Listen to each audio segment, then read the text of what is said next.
Tonight, we take a look at the most recent episode of Star Trek Strange New Worlds, then we dip right into the Barbie controversy and what we thought about it, and conclude tonight with some Star Trek Deep Space Nine. All this coming up right now on The Writer Brothers.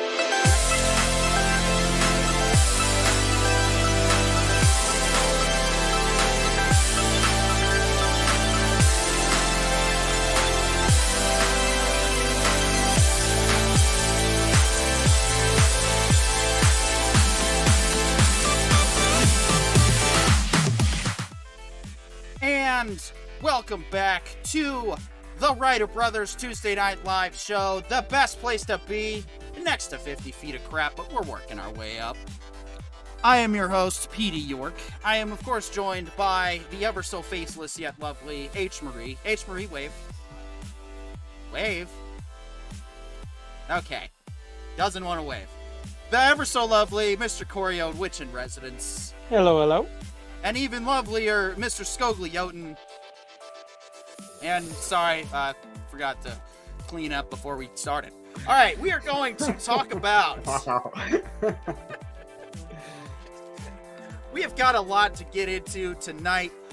We have got some latest breaking news from inside Lucasfilm. All right, things are coming down to the wire, guys. On this show, we do intend to watch Ahsoka. We have reason to believe that the salvation of Star Wars is at hand, that things are finally going to turn around. And of course, real quick before I get into it, I do want to say, hail to Nemesis of Eden, Disney Sheepherder, and Captain Finity. Thank you all for tuning in. Cheers, we hope all. you guys are having a good evening, and of course, we were glad to hear with you. And yes, of course, cheers to everybody. I'm drinking some real sugar Pepsi with some blackberry whiskey I found recently. Nice. Mm-hmm. Found a quite nice good. Almost a Mexican little too cola sweet in the for new me. store I work at. It's very good. No booze though. Yeah. So, where were we? We were talking about, we have Lucasfilm news to get to. We need to figure out what is going on. Guys, the thing is, we are waiting for the official news. As far as I'm concerned, as I've said, my victory condition's met. We can't seem to know for sure what Kathleen Kennedy's gonna end up doing or when she's gonna be exited. We've got the champagnes, like, you know, the ice buckets keep getting refreshed. We keep putting it back in the fridge. We just don't know. But we have to assume that it's soon, because if they don't get rid of Kathy by the time that Ahsoka drops, Ahsoka's gonna struggle. And might even bomb. And I don't want that. I really don't. I'm in the middle of a rewatch with Rebels. Hannah's getting more excited to watch Ahsoka as a result. I'm getting more excited to watch Ahsoka as a result because, wow, Rebels is the greatest thing that Disney has ever put out with regards to Star Wars. Even better than all the live-action productions, including Mando Season 1 and 2. And I have reason to have hope. But I can't fight it. I can't fight for it. Because a lot of people are burnt out. They're tired of the drama. They're tired of the drivel. They're tired of all of it. I mean, there's some people out there that like to get into the drama and they like to take up sides and they go too far with this stuff. But that doesn't reflect the sum and that's not the whole of the fan base. The fan base is, you know, people like you and me that go to work every day. The fan base is ones that actually, you know, have to, you know, bless their bodies to exist, and, you know, they go to the escapism from the daily grind. And so, as people are just tired. It doesn't even matter. I don't even think it has an issue to do with woke, not woke, any of that. That's just noise at this point, because the fatigue is there because the quality just isn't good. It doesn't matter. Even if it was an anti-woke show that they made a Star Wars show about, it would be just as bad if the characters weren't there and the plot wasn't structured. It would be the same thing, just with a different paint job. No, look, the problem has been the writing and the character development. And that, you know, that flows from on high, right? Now, the news that we got today was that the Horsemen are still working their way through, through Lucasfilm. They've made it from the low-level employee level, and they're now working up their way to middle management. So it won't be long now before some of the higher-ups are called in. From the looks of things going on there, it looks like the only movie in development still is Dave Filoni's planned Star Wars movie. Everything else is potentially on the chopping block. That means Ahsoka and Skeleton Crew may not get a season 2 unless the want for it is there, right? Yeah. There was, I think that's the big pieces that we can take away from the information that went out. I think the other piece that may interest people is that it looks like Iger wants to use the current strike actions to clear out any projects that he doesn't think are going to make money. Yeah, so I know a lot of people are saying that he's out of touch and he has no idea what he's talking about, and it was like, we see this happen so much, and yet it's all theater. He's saying this because he needs the strikes to drag, because he needs to cancel these projects, because he needs to come out as the hero. And so the best way to do it is to take advantage of the famine, take advantage of the downtime. Crisis makes excellent times to excuse, decisions that are unpopular, so to speak. That's it. And yes, there is a fan base for the Acolyte that still thinks that show is going to happen. And so there it is. Dahlia Lightwood said, "Yo, everyone. Yo, good to see you. Welcome. Yo. Just catching Hey there, up Delilah. on the latest Lucasfilm drama, and oh boy, is it exciting." So yeah, this is just, but the timing's critical with Kennedy's fate. That needs to be made public, and that's really what I'm hard pressed on at this point. Get Lucasfilm. If you confirm that Kennedy is in the window seat, if you confirm that she has no creative control, if you confirm that direction and leadership is changing and all this stuff, we'll start promoting. I'll start doing Star Wars streams. I'll do SWOTOR streams with Ahsoka cosplay characters. I'll start doing more. I'll do it.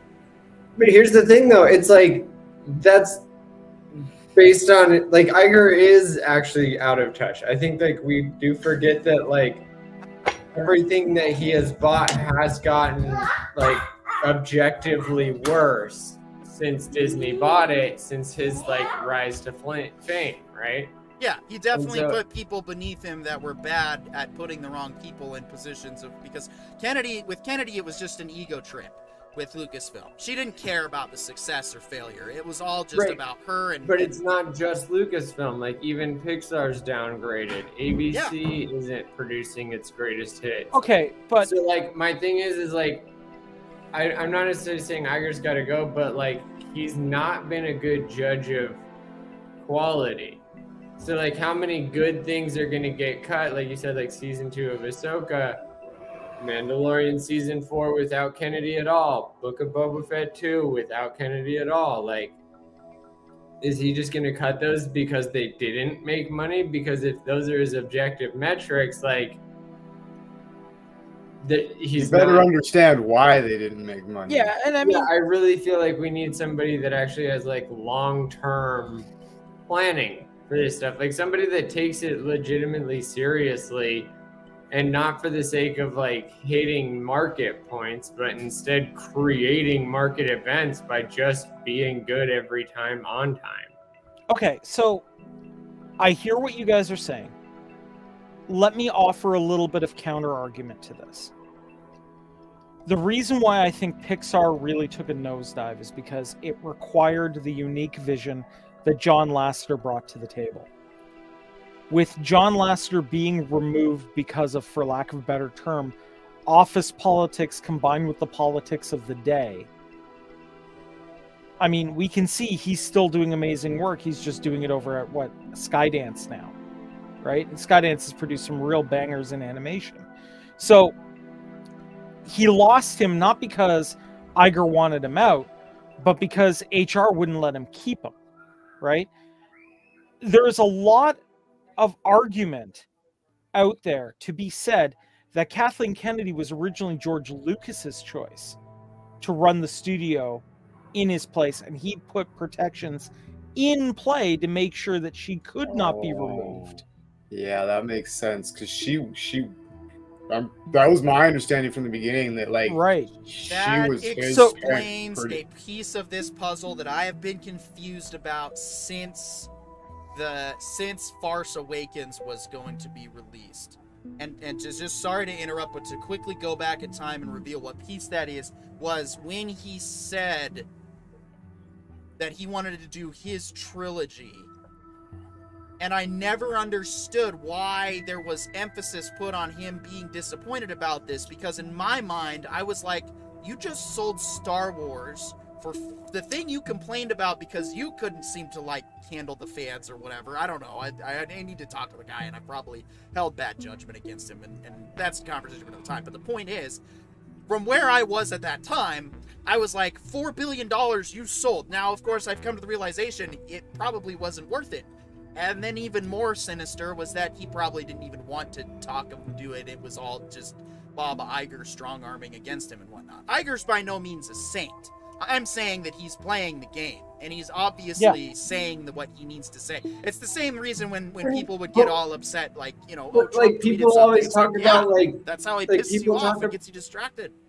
my thing though is like people talk about market share and people talk about like revenue and creating, you know, good products to generate revenue, but like, hey, these writer strikes are the first time in 68 years, writer and actor strikes simultaneously. And what are they asking for? Like cost of living adjustment, because literally everything has gotten more expensive because of inflation and everything around them. Well, like they just haven't gotten more money. Right, and Iger's And, like, taking advantage of the hold on. situation to say stuff to get people riled up. He's now outed one of his employees that he can now fire. Like he's just But- playing but, the like, game. He doesn't care. No, either but way. here's the big thing though, is like he's He's not out of been touch. He knows doing full this- well what he's doing. well, no, but he's been doing that. Like him and all of the, you know, upper level corporatists have been doing the same thing where they cut operations costs and call it revenue so that they can like increase dividends to their shareholders. And then they go like, why is our product getting degraded? And it's like, well, because you guys aren't paying anybody to do anything. No Like, amount they're of literally paying cutting people everything more down. money And I think, is going to like, improve the that's- quality of content. Well, no, I That's think not the biggest- problem. well, like here's my biggest point is like the reason people keep dropping off Disney Okay, Plus I want to stop is you, John. because like The point you're making is shooting yourself in the foot entirely, because you're basically just I insinuating haven't that even if gotten they to paid more finish it. money, they would have you better keep writing. And jumping that's not how in that before I works. even get there. Well, like- but your argument is based on the writer strike and the actor strike, and it's like, well, okay, the actors maybe, but the writers like that are demanding more money, they shouldn't be paid what they're getting paid now. Like they've But proven that's- that they need to be replaced. They aren't. You're literally judging all of them while simultaneously showing like we discuss a lot of good stuff that we like. Like a lot of the people that wrote what we like are still writing today and they're a part of the strike. Like, Okay, same with and a lot that's of the what actors but that I'm we saying like, and they're specifically still to part- Disney. No, so that means that like their group I'm is saying- like Right, but I'm It's saying saying that, specifically like, in it's regards to worse. Disney, cutting operations costs wasn't going to make better quality products. So your point is Exactly, your that's point's my entirely point. moot there. So that's no, my point is that Iger has been making these horrible decisions for decades, and now he's like truly reaping what he's sown. And in that essence, like literally the answer is get rid of him and his outrageous salary, pay the writers and the actors what they're asking for, and then just decentralize each of these studios so that they aren't okay, if constantly you're gonna like- hire Taylor Sheridan to run Star Wars, then by all means pay the writers more. But with the current slew, they need to No, but- improve before they should be being Obviously, paid more. but they can't improve if they can't stay in the job at all, and they keep having to hire but that's people not the straight out of problem, college though. that Before have the this rest of strike, the rest of problem was pay. blaming the fans. Right. So But again, that was marketing, like paid for by guys like Bob Iger and people in the marketing department. Like it had very little to do with the actual creators, and that's the issue. Is right, like but we then have why aren't any of so them saying much what you just said though? branding. Like I appreciate the sentiment and the idea, but why does it come from you and not why isn't this being live tweeted from the picket line? like the biggest thing is because they get blacklisted. Like if actors actually say this stuff, then they'll never get to act again. And that's the biggest So fear. you're Like arguing even like in favor of the status quo, or no, what I'm arguing for is actual redistribution of assets to fund operations. Yeah, Like, sorry, dude. You're never going to convince me that communism is the way to go. No, not communism. I'm saying actually pay for the things that are necessary, like I think, quality writing. I think that would be a good idea. multiple Well, writers, okay, if you're talking like about hiring new multiple writers with actors that and money, time for acting, and Yeah, and there you more go. days Hire new off actors so that people with can the afford. money. Like, okay. because if more Whatever. people have more practice, then they get better over time. But if it's always new hires, It's not just nobody practice. gets a It's not just consistent practice. base. You have to listen to criticism. All criticism. And Good, look, bad. look what Star Trek neutral. has done. Like it feels like Star Trek has listened to everything we've asked for, and Strange New Worlds is crushing it in every single request so Till far. this week, anyway. And even Really? this week, I We're thought going it to have was a good good. discussion, No, my we got a friend. good discussion. I'm talking about the musical. But anyway. Oh, Oh, okay. I Yeah. hear you. But even then, it might be great because like all of these actors I do know, so I'm not have. going to be sober when I watch it.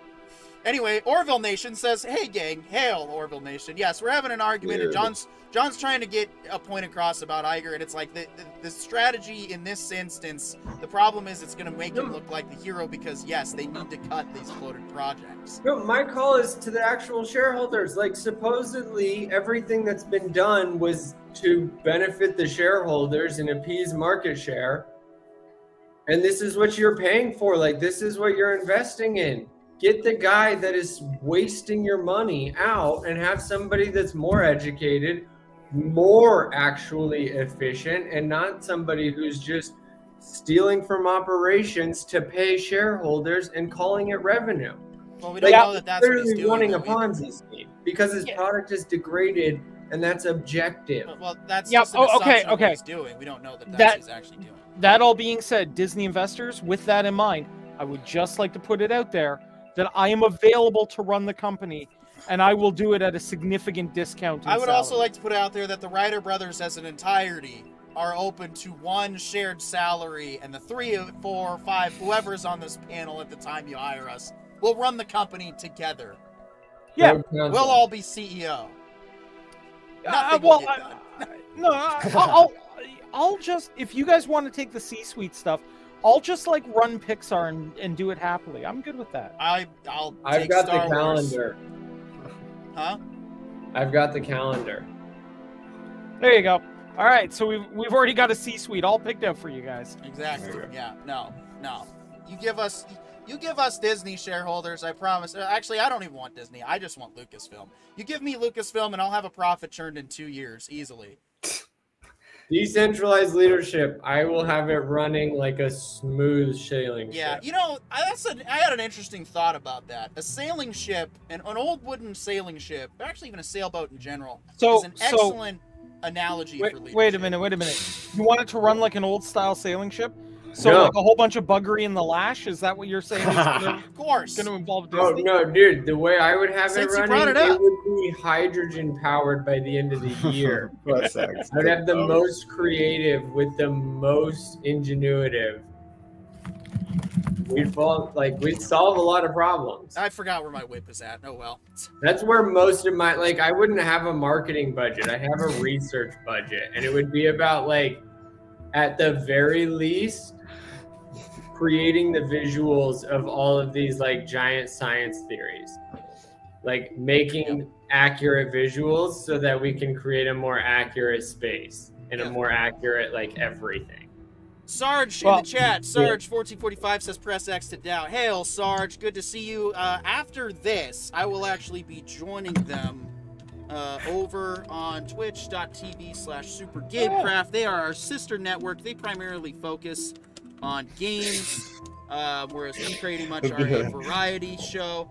But I will be joining them on stream and streaming here from this platform as well simultaneously for some Sea of Thieves fun. So if you guys are interested and want to see that afterwards, please. But also help continue to support another fellow content creator. Those guys are great. They do an excellent job, thorough research into their game journalism. because believe it or not, my friend Sarge was a game journalist. So, yeah, There Nice. you go. absolutely Nice. worth the time if you're big into video game lore and stuff. And I know some of our friends are. I know that Nerdporial, you did a huge deep dive into.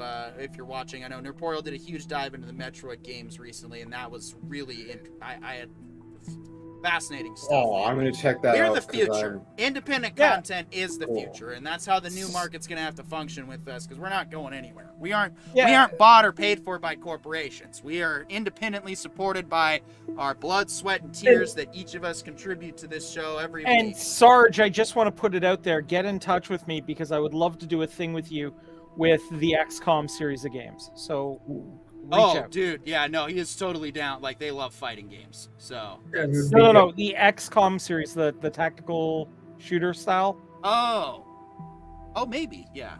Yeah. You know, I just want to put out there, one of the big reasons why independent creation is the thing that's going to work is for the same reason it literally always has. Like, we're our own audience. Like, we're saying what we want heard. And that's like all we do, rather than trying to figure out what our audience wants to hear from us. Like, we want to hear what you guys want to like say. We want to know what you want to talk about, but like, we're still going to give our opinions on that subject, you know? And that's what makes us unique, is because like we've all done our own things. So we've all like lived our own things, and that's what independence is. Like, a lot of what I've read on the industry and what I've heard just in like talks is like people are scared of independent creation because you can't control it. And it's like, you very much can if you're willing to pay and supervise. Like, the biggest thing about it is like, you just don't ask so much that you draw them into a box and they can't create, but you can also like ask them to be low key and pay them enough to want to do it, and you'll get all the creativity and none of the publicity from their mania. It's a win-win. Like, I just feel like it's like people that don't want to actually put in the effort are the ones running the ship. Honestly, look, you want independent. Do you want to have independent journalism, like media journalism, and have it work really well? It's real simple. Have some humility. If somebody does a show, let's say you create a product, like, I don't know, some movie that turns out to be bad, and you are willing to go on one of these channels, and when they say, hey man, this wasn't so great, you go, you know what, there are probably some things I could have done differently, some missteps I made along the way. I'll tell you, I hope you'll give my next thing I try an opportunity, because I'm going to do things differently, because I'm going to learn from what I did here. If you're honest like that and you say things like that to the most independent journalists and creators on YouTube, they are going to give you the chance, and they're going to give you the feedback you need to shine. Just listen and be humble about it, right? Well, I think that's actually an awesome point, because like, shout out to Critical Drinker. When we first started TWB, Parker had posted something that was like a in-depth analysis of one of his books, and Critical Drinker immediately retweeted it and said like, thank you. And that hit Parker in such a way that he was like, all right, I know what I want to get high on. Like, I want to do this. That's the kind of, that was the like celebrity endorsement that there's very few that are ever gonna get close to. Like, the only thing that like having Doomcock and Cameron Pasha on this show is about where that, not Right, necessarily quite the exactly, same, and but that's, yeah. That's more what I mean, is like, the independence isn't degraded by having these other independent creators. Instead, it's like, you're living some goals that you wanted to live, right, when we first started, and they're actually like being like achieved, and that's fantastic. And that's like, isn't it great like that, because you guys do your own thing, you can actually go to each other's show? Because like, back in the day, Jay Leno couldn't do Conan. That would have been insanely awkward, and it would have degraded both shows, right? And so like, they had to keep it separate. But nowadays, because of all this independence, because of the quote unquote combative market, like competitive market. We're actually just iron sharpening iron. Our independence is sharpening their independence. And I think that's like, to me, that's the whole point of like figuring out how to find people that are actually going to be headhunters rather than just like shiny buyers. Like I feel like we've got a bunch of people at the top that are just like, let's buy the shiniest thing, the thing that's most loved, and then try to do good with it, and then they don't. Rather than being like, let's go find the best writers. Let's find the 10 that made that thing possible, and then give them more money and more freedom to do it again. Like, that's who you need running this ship. And each of the other ships, like each studio, Lucasfilm needs to do the same thing. Like, it needs to be its own independent thing from Pixar. It shouldn't be one person trying to just monopolize all authority and pretend like they know everything for everything. That's like saying you can target all audience, and every marketer knows you can. Yep.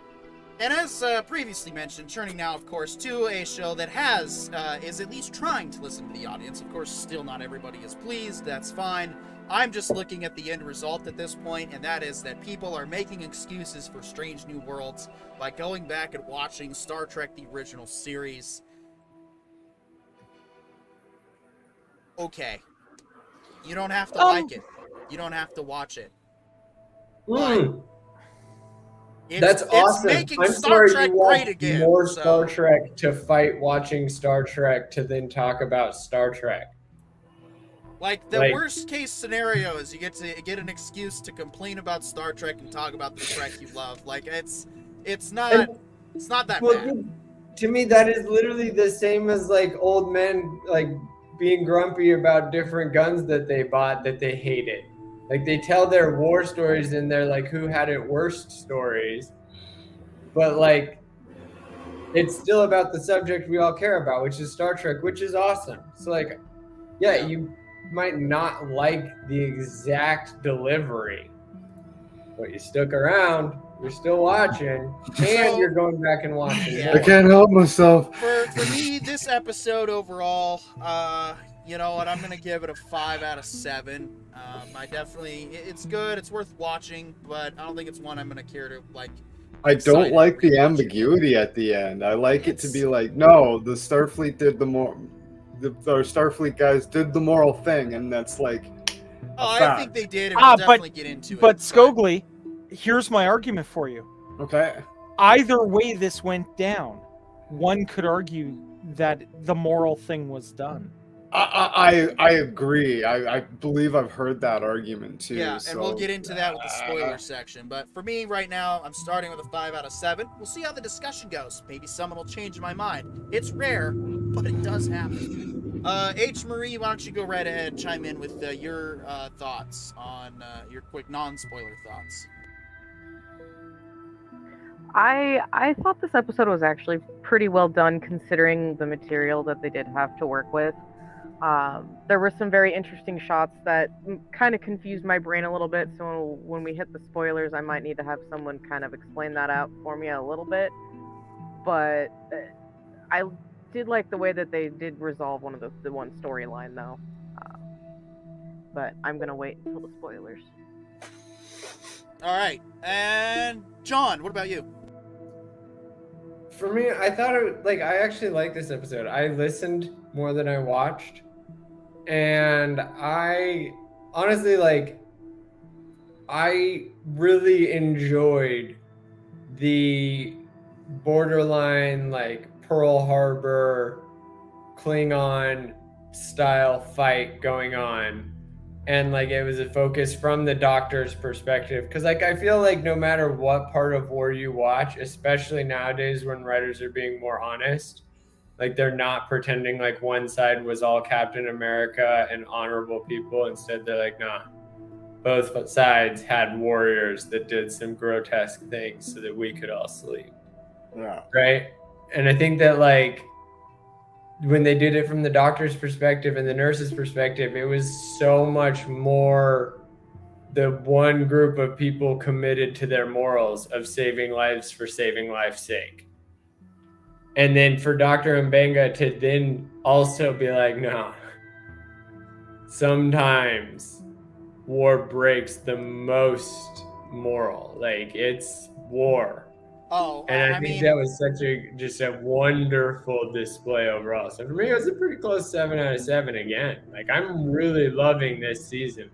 And I'm loving the, like, they're actually doing what we asked more than anything, which is everything is ambiguous at the very end. Like, it is up to you to that decide.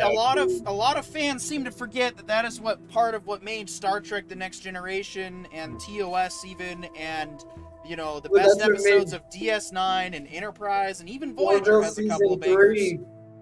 You fell in love with Orville season 3 because it did that the best out of all of them so far.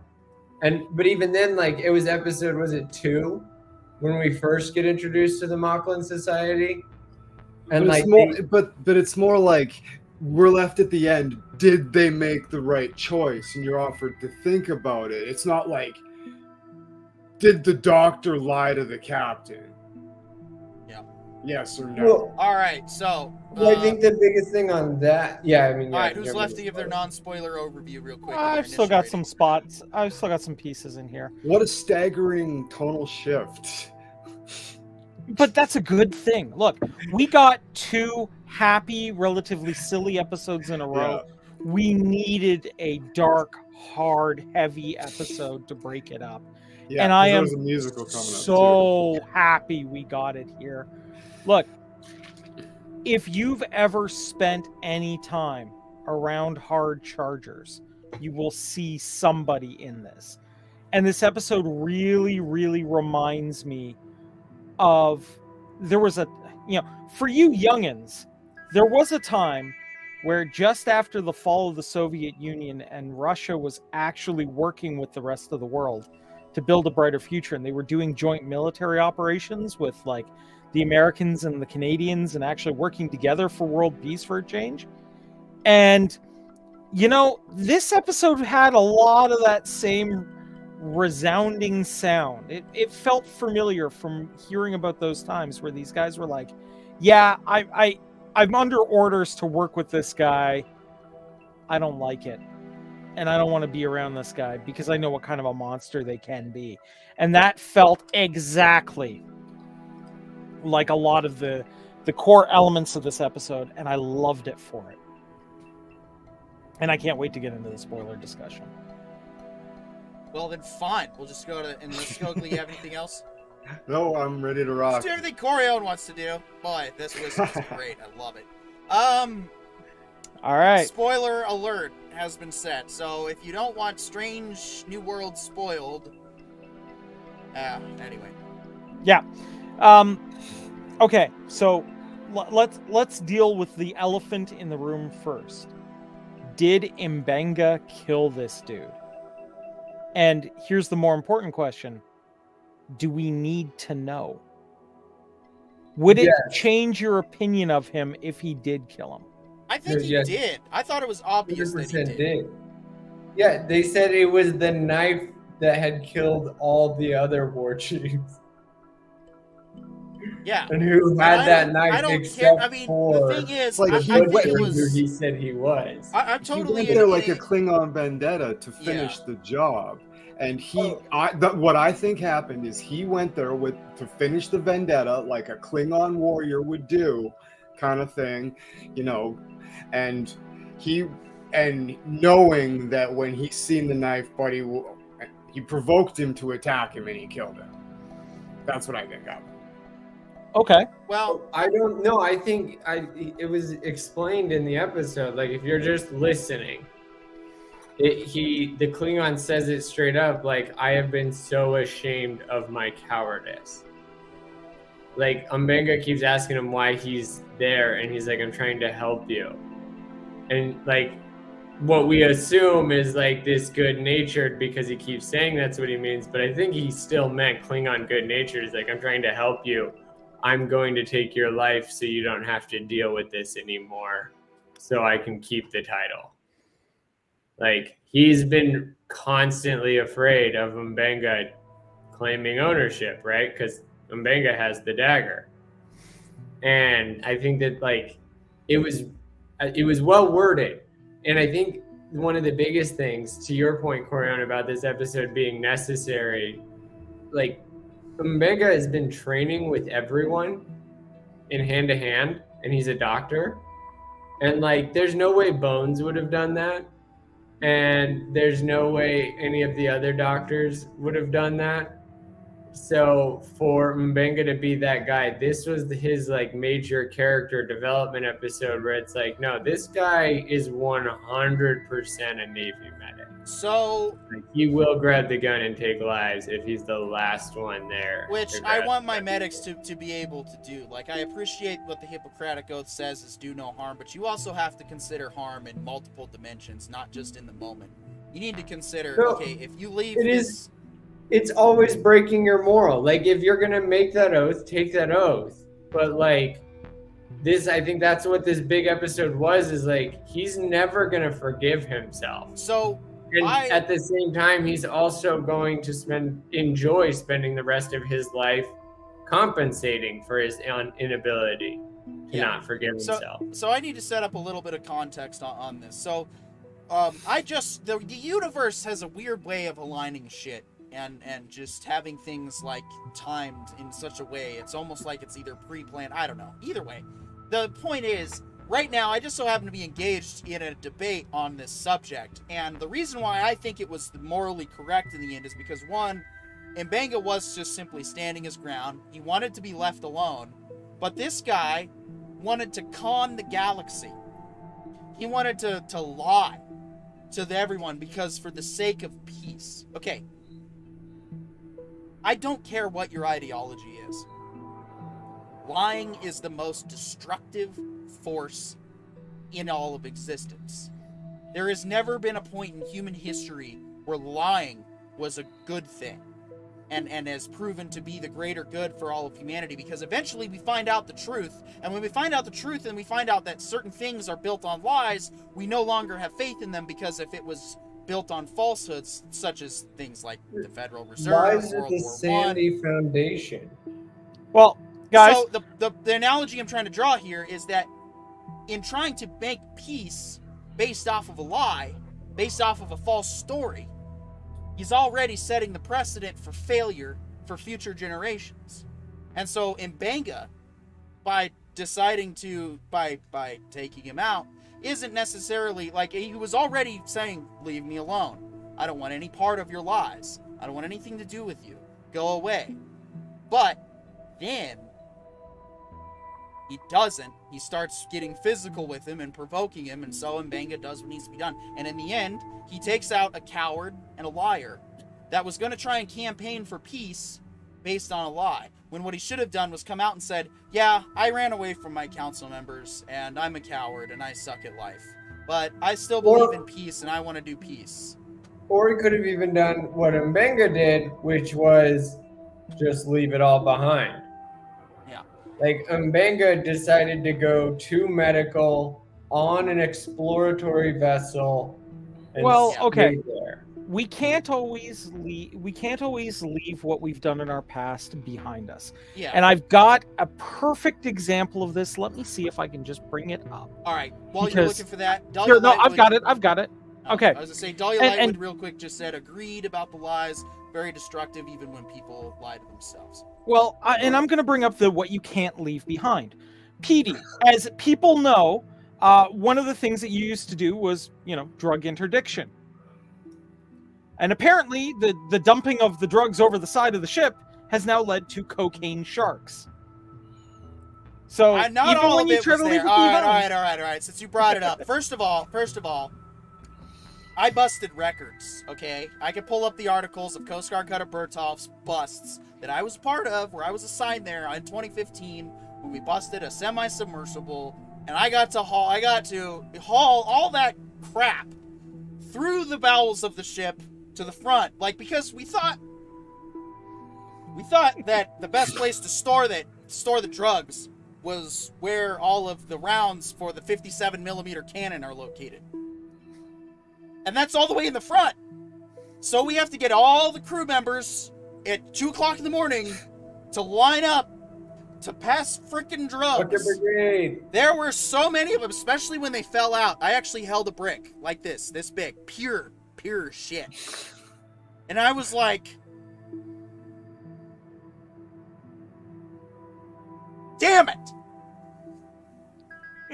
It's a lot So of money. I'm just saying. not all of it ends up Cocaine in the shirt. water.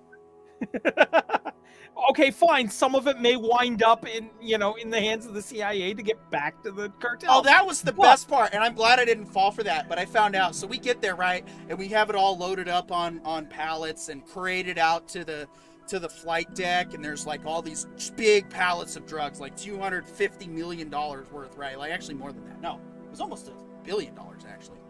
Anyway, shitload of money worth of coke, just piles of it, like this. Yeah, I can't really do it on camera. But anyway, big pallets. Like when you go to Costco and you see pallets of shit, imagine that, but with cocaine. And of course, they're in like these crappy, smelly bags. And we get them all out there. We take pictures with the crew, and we're like, yeah, we're all so badass. And they're like, so they need volunteers to process this stuff. I, of course, was like, now I have a date with the bar. I need to drink. And so I didn't do that. And I found out that those guys got suckered into some of the dumbest shit. They're like, yeah, so it turns out it was just more work, or we had to put it on more pallets and then put it on cargo planes, and I don't know where they went. And it's like, oh, okay. And I'm like, if I had been near that, I'd probably have ended up dead. But yeah, so I just, sorry guys, I thought I saw an opportunity to take advantage of the cocaine shark thing, and I figured I had to do it. Oh, I want Cocaine Shark, the TV series. That's it, man. That's Yeah. Sharknado 7, Cocaine Sharks. Dahlia There Lightwood you says go. we got Cocaine Bear, Cocaine Shark, now we got Cocaine Rider. There you go. Isn't that the entire 1980s? Isn't that was like written- just regular writers? I was gonna say Game? regular writers or just the 1980s. We need to write a script about writers who somehow end up mistakenly coked up. Mistakenly. Mistakenly. But yeah, no, my Sounds like point a is- wholesome comedy that would make sense in my neighborhood. I'll just say Yeah, that. but my point was that this episode actually drew on a lot of really good spots. You could see elements from MASH in Sorry, here. one quick second. Dahlia Lightwood is a writer. She writes her own stuff. She has not promoted with us yet. Mhm. It may be later. But she said, we thought it was a coffee creamer, and yeah, see, this is actually not a bad idea for, Cocaine coffee creamers coming from the right. this is a great Oh. idea for, writers, leaving Amish country or something and moving to Hollywood, and yeah, no, this is, yeah. Now with Adderall. But yeah, no, like I said, my point is though, Well, this and borrows that's just, from sorry, and that's just it, Dahlia. Even why? Who needs Coke when you have sativa? Just saying. But at any rate, this borrows from some of the best military dramas that we've ever seen, right? There are elements of MASH you can feel in this one, right? Like some of the really dark episodes of MASH. H. Marie, you want to tell them what I did while we watched this episode?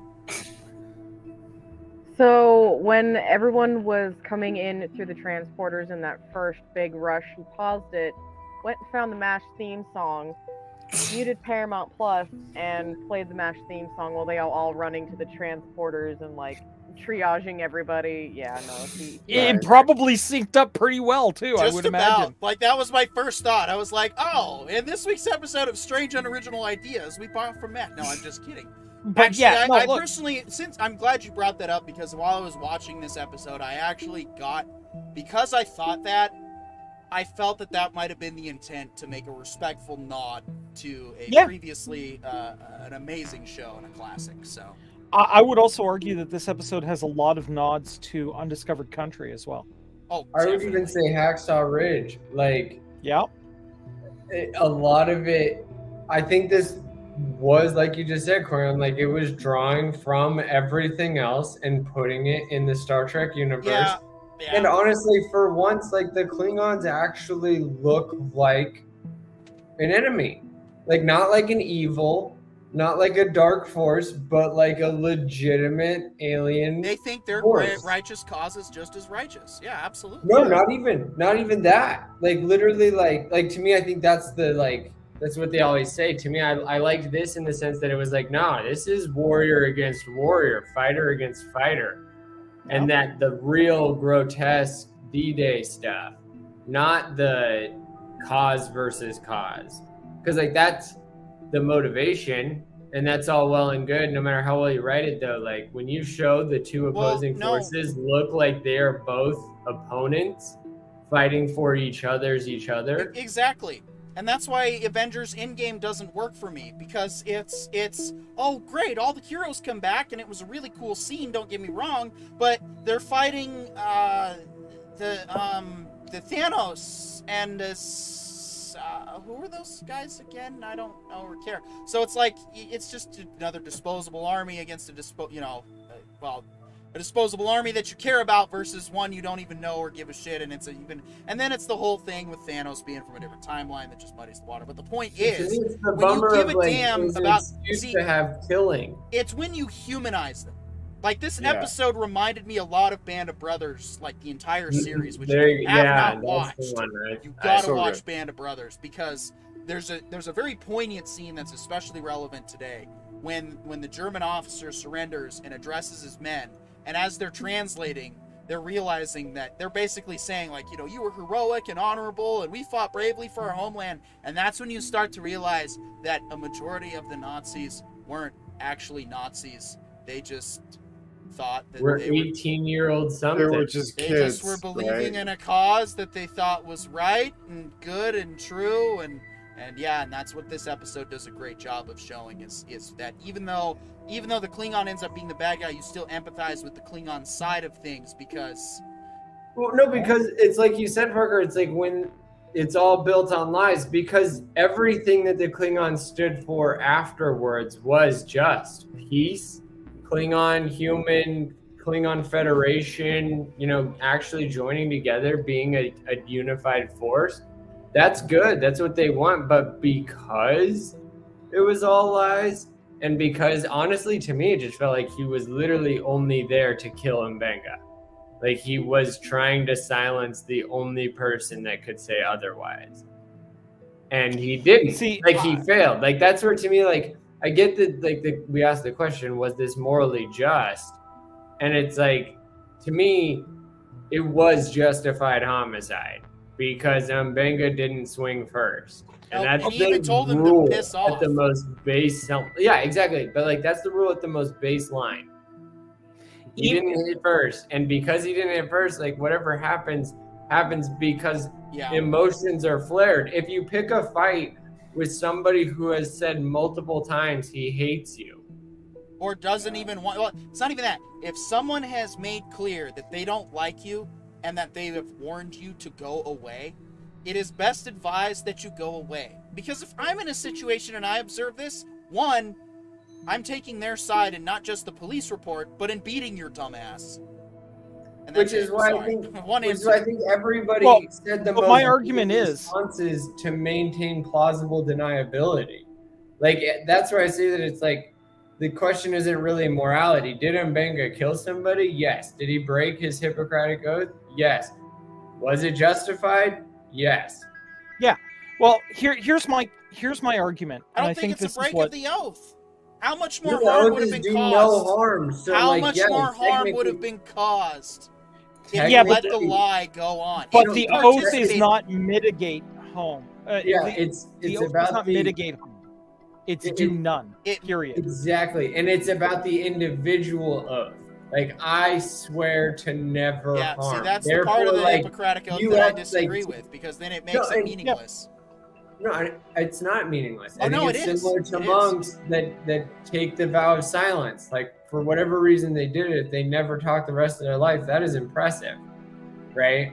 And so I think to the same extent of, like, if you're swearing to never do any harm, the truest, most honorable thing to do is to take the loss, regardless of what comes next. That's what your honor would dictate. That's what morality would dictate, but justified nonetheless. Like, I don't like. That's why I like what you said earlier about give the medics guns. Like, that was one of the number one things prior to World War II, what everybody generally respected was the Red Cross. And so, like, you could grab wounded, but then, like, military started legitimately wounding people specifically to kill the medics. Yeah. And, like, most medics and even chaplains still don't carry guns because of the Hippocratic Oath, and they hold to it, and that sucks. But Hacksaw Ridge proved that point. Like, that's what makes it more noble. Well, is I don't doing think it's the more hard noble. way. I think you're just telling yourself it's more noble while ignoring the fact that if somebody is trying to be virtuous based on a lie, they're going to cause considerably more harm than imaginable if you allow that. So on the one hand, you're right. He's honoring his oath by not participating. He's not contributing to the harm. But I don't think he breaks his oath by taking the life because, one, he warned him. He said, go away. He's already doing everything he can to honor his oath. When diplomacy fails... I mean, yeah, if you want to play devil's advocate, if I wanted to play devil's advocate... I'm playing that he did everything he was supposed to honor his oath. If I was to play for the other side, I would say that the harm he was not allowing was the harm against him. But even then, it's like, that's why I say it's like the difference between the perfect monk and the warrior doctor. Like, one of them dies by their sword because they will not pick up a sword, and the other protects themselves. Well, okay. And I don't see anything wrong with it. I 100% support, self-defense in every extent, and not necessarily even for the extent of preservation of your own life. But the extent of like telling other people, don't. It's rude, it's wrong, and if you do it, you're never right. Like, swinging on somebody is... I will never start anything. I will never go out of my way to piss somebody off unless I'm just messing with them, but even then, it's not going to be like, violence. The lock on my door is to protect the rest of the world from me. That is your defense against me. When you have decided to penetrate my domain without permission, you have essentially forfeited your life at that point. Now, I believe in the Hippocratic Oath, not just because doctors and nurses should take it. I think it's something that we all need to take to heart and believe in ourselves, and we do. We actually do. Every time there's a hurricane or a major crisis of some shit, people come together. Ideology hangs, and everybody's more focused on making sure that in the moment we're all saved from danger. It's really beautiful what happens in disasters when we come together, as sad as it can be. Now, guys, I'm going to put together an alternative theory for you, and I'm going to put it into context, and I'd like to hear your opinions once I've got it out. That's what we do here. I don't know if Mbenga saying, hey, go away or whatever, wasn't all part of Mbenga's plan. Okay? Because I'm of the opinion, I was watching this and I was thinking about those Jewish individuals after World War II that made it their mission to hunt down the political elite, shall we say, of Germany during World War II. And that if they couldn't take them into The Hague, they would kill them because it was the morally right thing to do. And I would argue that that is a similar case here if it was Mbenga's plan the whole time to maneuver this Klingon into the position where he could kill him. I think he maneuvered him into a position where he got to make a choice. And he chose death. I don't even think he maneuvered him into the position. Like, I honestly, like, the way I saw it was A, the Klingon chose to request sparring. B, the sparring happened, it was over, and then the Klingon kept pressing afterwards. Like somebody trying, like, it seemed like the Klingon wanted Mbenga to swing first, but he was nonetheless going to kill him. The Klingon was looking for an honorable death. I don't think he was looking for an honorable death. I think he was there to kill Mbenga just because he was the only other one that could have said otherwise. And he even, like, admitted as such. He said, I have been ashamed of my cowardice.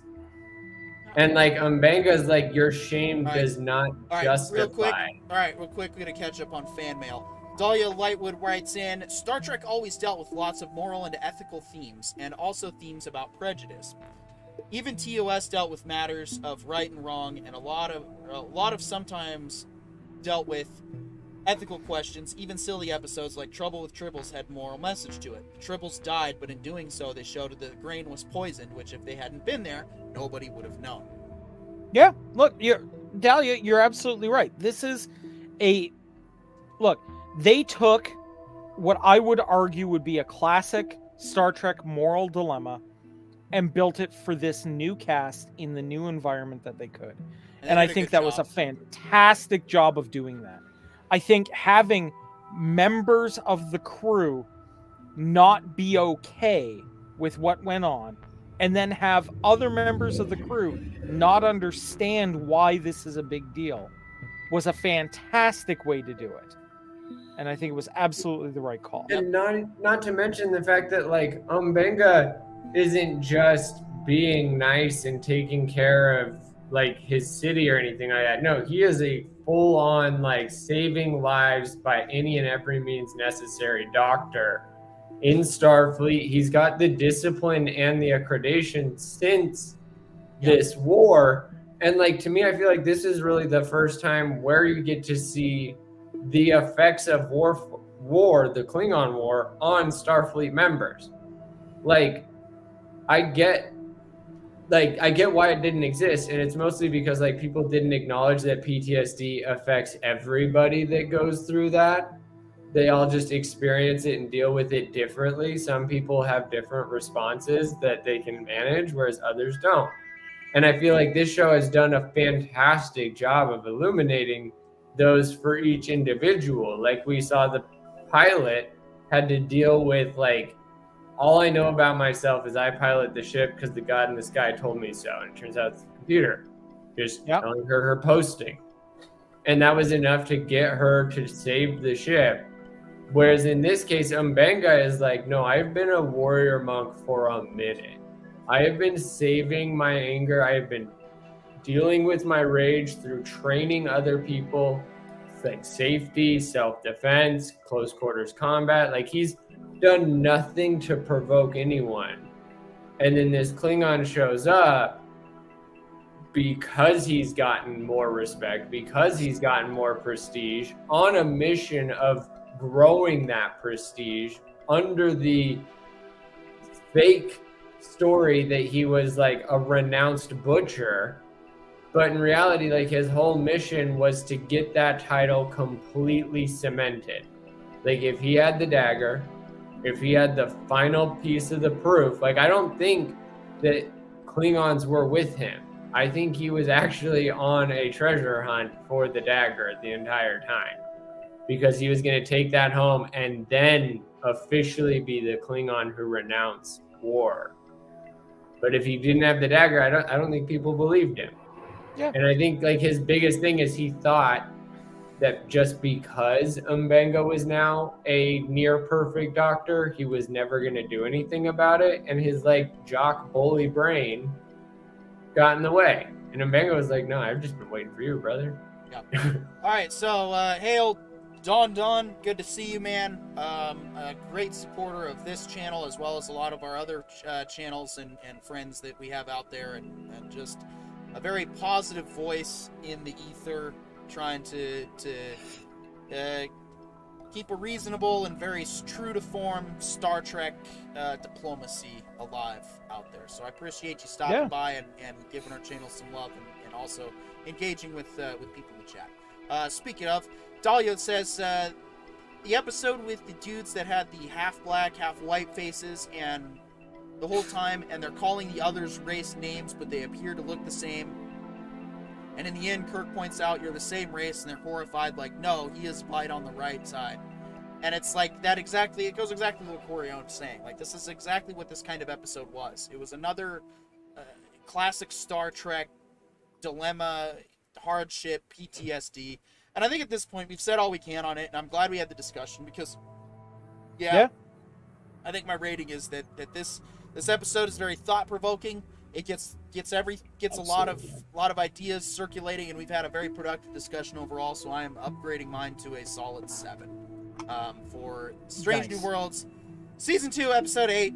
And, I'm really looking forward to when we get around to Season 3, whenever that comes out. I think an episode season is a little shorter. I don't like that, but you know what? 8 episodes was still better than 0.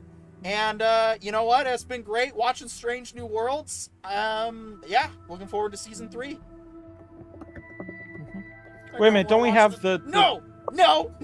There are only 8 episodes in Season 2, damn it! I'm actually pretty sure we have another episode coming, my friend. I am so gonna be not sober for when it's time to watch. Jesus. Oh, God.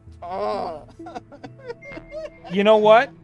I'm going to watch it stone cold sober. Yeah, me too. Yeah, I'm going to completely... So I need to talk to and Mrs. watch. Corione and make sure all the guns are put in a safe and all the magic is locked under a spell, and so we don't. No, dude. Listen, fun fact: the few acting credits I have are in musical theater, so I'm not too bothered by this. The best way I can explain the way a musical should run is there are 3 rules to it, and if they follow these 3, I'll be fine. 1, all the music has to come from the same score. If you have basically a song that does not sound similar to the other songs, you've done it wrong. 2, okay? Everybody who's singing has to be emotionally invested in that song. If there's no reason for them to be emotionally invested in what's going on, they should not be singing. It doesn't make sense. Then you're just in a Bollywood number, right? And 3, there has to be a reason why people are singing. If there's no reason why people are singing, like if there's no explanation why a non-singing cast is suddenly singing, and it's got to be good in Star Trek, we got to have a damn good reason why everyone's engaged in song. Then it doesn't work. I mean, look, the Buffy episode where they did a musical absolutely worked because they had a good plot contrivance to make it work. That's a lot of what it comes down to, and a lot of what it comes down to. But you know what? Just whatever. I'm concluding the Star Trek discussion with this week: set phasers to cringe. All right. I'm excited. I love musicals. I think it's one of the few things that, like, Hollywood has been nailing every single time lately. Even though if I don't really care, like I saw The Showman, Greatest Showman. I saw it like 3 times because I love the musical. I don't care about the circus at all. Like, not one bit did that seem anything interesting to me. But I love musicals, so I'm excited. I'll be the dissent on this one. Cautiously optimistic. Yeah, I mean, like, there are some musicals I can't stand, right? Like, straight up. Across the Universe is one of my favorite movies. No, and Across the Universe is solid. I Yeah. can't stand Les Miserables. Well, whatever. cannot We are all right. We are behind because I don't even know where to get to DS9 at this point. All right, Barbie. we're all Barbie girls living in a Barbie world. In the latest episode of I Got This Wrong controversy, I finally decided to say screw it. We'll watch the Barbie movie. Now how I watched it is my business. Let's just say I may want to go see it in the theater for the first and or second time. No clear answer onto which. Point is, if you were one of those people that thought this movie was woke and took it seriously, I just want to say thank you. Thank you for kicking up the dust. Thank you for causing the controversy. And thank you for bringing us a brand new segment for our show. You guys ready? On We'll 7. try it. Ready?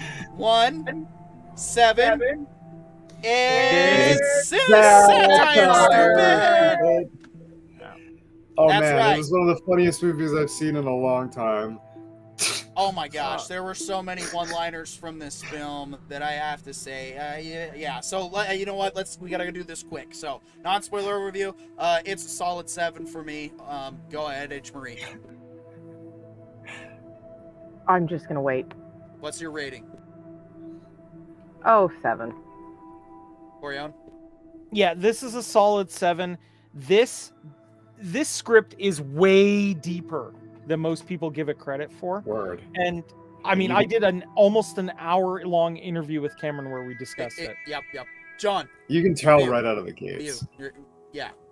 Called it. What's your Already gave him 7 last week. Okay, well this week. All right, Scogli. Out of 7, I'm gonna give it a 6 out of 7. Like, it has some All right, pretty spoilers major allowed. issues, but man, I love this movie. It was funny. Yeah, I mean, this movie unpacks a lot of layers, and it's definitely one of those situations you don't want to read into the concept because the concept is really not the point of the film.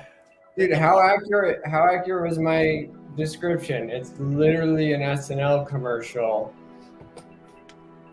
Big. Like, I mean, in terms of, like, even the voiceover was very, like, SNL patronizing. Like, here are eye drops. Side effects may include blowing out your intestine. Like, it was very that kind of funny to me, the way she was talking at us. And, like, Note to the casting love directors. how Casting much- Margot Robbie for this role is not the way to make this point. Yeah, that was so good. right? Oh my gosh. But my biggest thing was, like, the whole point of a lot of the things that they just kept repeating, like patriarchy, and then, like, the one time they introduced the kid, she is the definition of teenage communist. And, like, every single commentator that hated this film just grabbed those 2 bits. Yep. And none of them were able to notice the Yeah. like 2-second explanation that it was actually mom. Yep. Who was just hoping Barbie Land was perfect, so Yep. there was a perfect place out there. Yep. Dolly Lightwood says, well, my area just got a flash flood warning. I need to load an emergency bong rip. Yeah, no, totally understand, and hope it passes quickly. There's certainly good Rips to thoughts you, and prayers rips and to you. vibes your direction. I mean, I know you don't believe. I hope you take that as the genuine sentiment that it is. Rips to you. Yeah, and what Corione said in the chat. But anyway, as I was saying, to keep Dahlia distracted from the bullshit of life, yeah, this entire movie actually does a good job of calling out all the bullshit of life. Everything that people read into, it's like, so the speech that the mom gives, first of all, that was the perfect character to give that speech. And the whole thing about this, like, this felt like a very wholesome film that is definitely not for, young girls. I mean, girls that have developed maturity and mentally Actually, yeah, I'd like to. Please do. So, this movie's not meant for little kids. This movie is not meant for most girls. I would probably say maybe under the age of 10 to 12. Yeah. Because it's not made for them. It's made for our generation. It's made for the millennials. It's made for Gen Xers. It's made for the people who grew up with Barbie being Barbie. That's all it was. You could go into any department store anywhere and you knew you were getting close to the Barbie aisle because it was glowing pink. I mean, And there was the Barbie aisle and there was the G.I. Joe or boys aisle. exactly. You And had it was your cars, always you had G.I. Joe on one aisle, you had all your Legos, and then basically you had the pink aisle, which was mostly Barbie. It was always that way too. It was G.I. Joe's and Star Wars, Legos as the neutral zone, Barbie. And Barbie was everything. Even the stuff that had nothing to do with Barbie. Easy Bake Barbie. Everything pink. Everything, like, it was legitimately known as the girls' aisle to most just common kids. Yeah, but with the people who are saying, it's for, take your little kids to it, and it's like, no, there's too many innuendos in there for kids. And people who are like, oh yeah, I took my kid to see this and they didn't like it. It wasn't meant for them. It's meant for us. It's meant for the people who chopped all their Barbie's hair off and colored on it with a Sharpie. We're the ones, whose brothers took our dolls and pulled the heads off, and that Barbie Land is exactly what our generation grew up with. So It's yeah, exactly what we all said it was. Like, I could not fault a single imaginary part of the world. I was like, that, like, if I were to imagine Barbie Land as a dude, that was Barbie Land. And, like, even Ken, like, that's what I got on last week about, was like, for the first time ever, people are defending Ken. And like, It wasn't so bad when they took over. They're having interesting conversations. In literally like the movie, all the other Kens were like, "You're just the only super simp Ken because you're the first Ken." Like standard Ken has always been super simp. All the other Kens were just dudes. That's the biggest issue with the controversy of the and then there's Alan. That's the biggest issue with the controversy of this film. Okay, if this movie took place in Toyland, not Barbie Land, took place in Toyland. My name's Alan. And Ken was a G.I. Joe, we'd be having a very different discussion and a very different movie. And that's, that's the movie where Playland, where the G.I. Joes and Barbies have to come together. That's where you focus on making the utopia and showing that both sexes are better when we work together. But Toy that Story is 1, 2, and 3. But that was the best part about this is like if you needed a movie about children's toys, Toy Story. This isn't that. Right. Oh, when I searched for this poster for the Barbie movie for this segment, okay, I had to type in 2023 because Barbie movie pulls up a metric fuck ton of Barbie movies. There's plenty of other Barbie movies for the younger girls. There will be more Barbie movies for the younger girls because they make these for the younger girls because they sell. So you don't need to go see this particular Barbie movie. Oh, especially now. There's probably going to be a resurgence. Yeah. This is what you take if you bought Barbies for your 6-year-old today. This is what you're going to take to her in 10 years, or this is what you're going to show her in 10 years on her 16th birthday. I say take like you'll be able to take her to the theater, which, man, now that is how I would do retro theaters. People get to like vote on movies they want to see in the movie and then go watch them. But anyway, that's a discussion for another time. There's actually a drive-in out here that does that. That is smart. And I think that's probably the next phase of movie theater going that's going to start sweeping the nation soon. Because who wants to go see Star Wars on the IMAX at least once a year? Or Lord of the Rings? Or... Anyway, yeah. Interstellar. So I missed a lot of kick-ass movies on the big screen. Like any big screen. Like Ken is a beta male. All the Kens are beta males. Ken was created for Barbie, as the movie says. That's the point.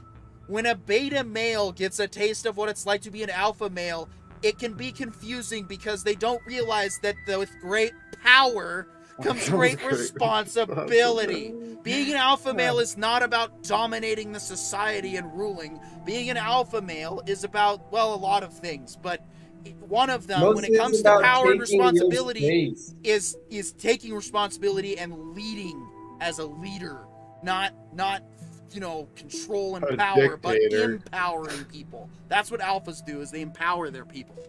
They don't and motivate them. Like even in like there's the great line where Ken is talking to Barbie and he is like his whole biggest thing, and I love that you said it, Parker, is like a beta who got a taste of alpha. And what does he do with his alpha? He literally just gets payback. Like literally the one thing we always say, the total beta male thing to do. If you're gonna go for revenge, dig 2 graves. And that's what he did. Is literally like the one time he had the chance to be better than Barbie, which was invite her back into her house and be like, yeah, so I got all this all cool power, but like I'm not going to be a dick and take your stuff. I just now want to be more respected. Like that would have been the alpha move. But instead, he took everything and he was like, guess what? Now every night's boys' night. And then Barbie has to go, yeah, I kind of did bring this on myself. And she did. Also, and then that's the most powerful moment of the movie right there, is people are getting worked up over the speech of, it's the victimhood. And it's like, yes, it is. Because, spoiler alert, victimhood. It's just reality. Insanity. She was just talking about the number of, anyone comparing that to the She-Hulk speech is a dumbass. They're not even remotely comparable. And I couldn't decide because I've never seen the She-Hulk one. You should. So I don't At know. least watch it once. I watched it once and I'm like, this is exactly what I was told it was going to be. And I watched the movie, Barbie movie, not even close. I related to the speech the mom gave. Mom talking to her daughter. Like, the thing that they got so frustrated about, they were like, look at this, these women are just trying to have it all. But like they kept saying, no, we're not. Can we just have a normal person, Barbie? Like hoodie and sweats, dog. Yeah. And they were like, that's not going to sell. And he's like, no, sir, that'll sell astronomically. Yes, we can. Like literally, all he cared about was making money because that's all they do care about. That's like, all Alex Kurtzman cares about. That's what I keep saying. It's all about the money. Hey man, I would totally go for a COVID Barbie that has like the sweatsuit with Cheeto stains on it, you know, and her hair up. And like an air bubble mask that she can take on and off when she goes outside of Barbie Mansion. Like, but at the same time, like, honestly, the funniest thing is this was listening to everyone. Oh, and I know Like, it was a joke, but I want. Yeah, I want the Ken Mojo Dojo Casa House. I want that. That's hilarious. There is a discussion about that actually being made, right? It better be made. You guys because know I that, will right? buy Like, it. I will put it on. I will discussion hang it about it. I will hang it up right here, and it'll dangle during the show on display. Like I will buy that shit because that was freaking hilarious. Everything about it was hilarious. Cameron was right. Yeah. The movie was just about all the different crap that men hide behind. Like the speech that she goes off on. I actually wrote about it, and I'm gonna pull it up. But go ahead, John. Well, so my big point was more along the lines of like, there's the part where Ken tells Barbie, like, yeah, so I kind of bailed on patriarchy when I realized it wasn't all about horses. And at first you feel like that's like a cop-out because, like, they've been harping on patriarchy the whole time. But if you pay attention, like, they were just harping on the most obvious propaganda. Like, literally just all of our basic American propaganda is faces of presidents, all dudes, flags, horses, and Grand Canyon, and vistas. Like literally all we talk about is those four things. So for him to fall and like prey to that and think that's what patriarchy is, because that's what everybody told him it was. They were like, no, can't you see this is the obvious patriarchy? When in reality, what they meant was the complex nature of the fact that it's all dudes and only has been dudes the whole time. But like, they didn't feel like they needed to explain it, which has been the problem the whole time. Actually, guys, they do explain it. Rhea Perlman's character, the original creator of Barbie the Ghost, she actually says it point blank, straight to the camera, practically. Right, but not to Ken. I mean, I just meant not to Ken.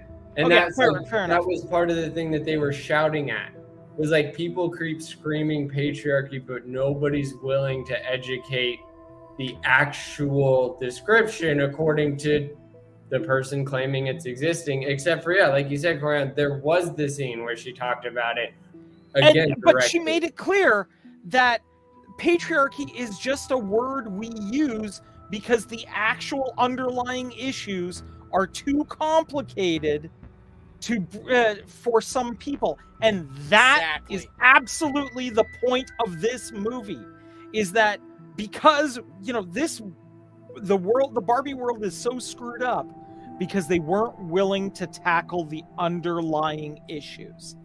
And that's the nutshell of this whole thing. Yep. Not to mention, they also never had debate. So literally all it took was one good salesman and no other understanding of anything else. And ever since basic Barbie left, everything was broken. Everybody was awake for the first time. And so for one leader, no matter how bad or good they are, it was a child's play, literally. And that was the joke. Like, that was the whole thing, is like, even the guy who started it didn't necessarily mean for it to get that bad. Well, and the thing is, they don't shit. There's nothing woke in this film at all. They don't shit on motherhood. They simply say that it's okay if it's what you want, but it's okay if you want a career. It's also okay if you want both. It's also okay for a woman to decide to be whatever the hell she wants. And it's also okay to fail at all of that. Right, and that's why I related to the speech. And then here's what I'll write in sort of my rebuttal to the speech, and if you just permit me the chance to say it. And then I got one more thought on it, and then we'll go from there. And so I said, I actually related to this speech, the speech where she talks about, where being a woman is like, if you don't do, enough, if you're too pretty, it intimidates people, but if you're not pretty enough, it doesn't, she's talking about all the hypocrisy of society. Paradoxes. So here was my response. I said, you need to be more assertive to be taken seriously by others, but not too assertive or people might think you're an asshole. Oh, and when it comes to finding a mate, she better be a trophy wife. Of course, you need to lower your standards. Oh, you lowered them to where you no longer have any. Disgusting. You're a man making less than 6 figures? Don't even look in the direction of females. What kind of car are you driving? It better be a fancy one like everyone else, but it also needs to stand out on its own. In fact, if you aren't making everyone else envious of their midlife crisis mobile, you're doing it wrong. If you're a man and you don't provide everything, you're not a real man. If you're a man and do what society says, you're not a real man. If you're a man and don't do what society says, you're not a real man. Are you at least hitting the gym at least 20 times a day? Not a real man. Having sex with at least 20 different women each week? No, not a real man. Saving yourself for marriage? No, not a real man. I could go on and on and on. Self-esteem is great and all, but piss into the wind when going up against the entire machine that has been engineered to grind your spirit into dust. The point of the film was satire, calling out all of the problems of a patriarchal society and how it also kills men too. Ken's theme song was picked ironically, in the same fashion that the song was written ironically. Of course Barbie Land is going to go back to the way it was. It's a girl's space. It always was a girl's space. If Ken was a G.I. Joe and the movie took place in Toyland or whatever, it'd be a very different conversation. But Ken was always a beta male since inception. He was created as Barbie's sidekick. And that's what people don't understand, and that's why they miss the context. Is that, yes, it's even calling out the mistreatment of beta males in the most powerful line that Barbie says in the entire movie when she says, "I'm sorry I took you for granted. I'm sorry." I wouldn't even go so far as to say it's calling out the angry critic. Like, one of the biggest things about prejudice in general, just prejudging something, is that you don't always listen to the nuance, and that's something like people like Ben Shapiro like get the basic level stuff. He's like, this one Barbie's voice was deeper than mine, and Sean Head's like, Ben, my voice is deeper than yours, right? When WAP came out, there's a lot of voices that are a lot deeper than you, Ben Shapiro. I don't even think I can achieve your octaves. But even at that level, like Ben Shapiro's saying this, but then there's like other people that are like, I can't believe I took my kids to that. And I'm just like, Margot Robbie, Michael Cera, Will Ferrell, like, you knew. You just didn't listen. Critics, like, it's all about this young communist you know what I really love? Of Barbie Land. The one scene where the kid shows up, literally, she's the most anti-capitalism, anti-Barbie, hates it entirely. She's not the cause of Barbie Land, let alone the cause of the merge. Meet the mom. The mom is the most mom I've ever heard of. Like, literally, she is actually a really good mom character. The dad, and like, I heard there was a bunch of criticism about the dad, and like, he's literally like the one scene that you see him in. He's playing Duolingo all weekend, and as a dad. Yeah, nailed it. Like, it's almost like people are mad. I'm sorry. I just want to say real quick. It's almost like people are mad. It's like people are mad beta males exist. Like, that's what I feel like the criticism is. Like, you're mad that beta males are a thing. And guess what? Guess what? Spoiler alert. Beta males are in considerable more abundance than alphas. Like, the ratio of actual alphas to betas is like very tiny. Okay. Yeah, it's a 1%. I would say it's closer to 30, but that's guys, I actually want to call out the husband in this, and I'm going to say this. You know what? I will give some people the benefit of the doubt here, and I will say, you know what? That is a pretty hardcore male fantasy. Getting the opportunity to spend a weekend just doing Duolingo and chilling out sounds like the greatest weekend ever, right? A whole weekend of playing video games by myself and no women? I mean, well, I don't know, actually. It's close, though, right? No. As a dad, as much as I love my wife, that's still the fantasy, man. Yeah. 48 free hours and just non-committal. Like 100%, they just disappeared for 48 hours. Like, yeah. Sorry, this is how the conversation would go for me. Sorry, you're going with our daughter to a make-believe Toyland that she sorry, how long are you going to be gone? All right, if I don't hear from you in 2 days, I'll start to worry. Otherwise, have fun. Like, of course I'm Like, gonna take the hey, time. Like Not even literally. This is how I would tell my wife. I'd be like, wait, okay, you're going. Text me the directions. I'll be there in a couple days.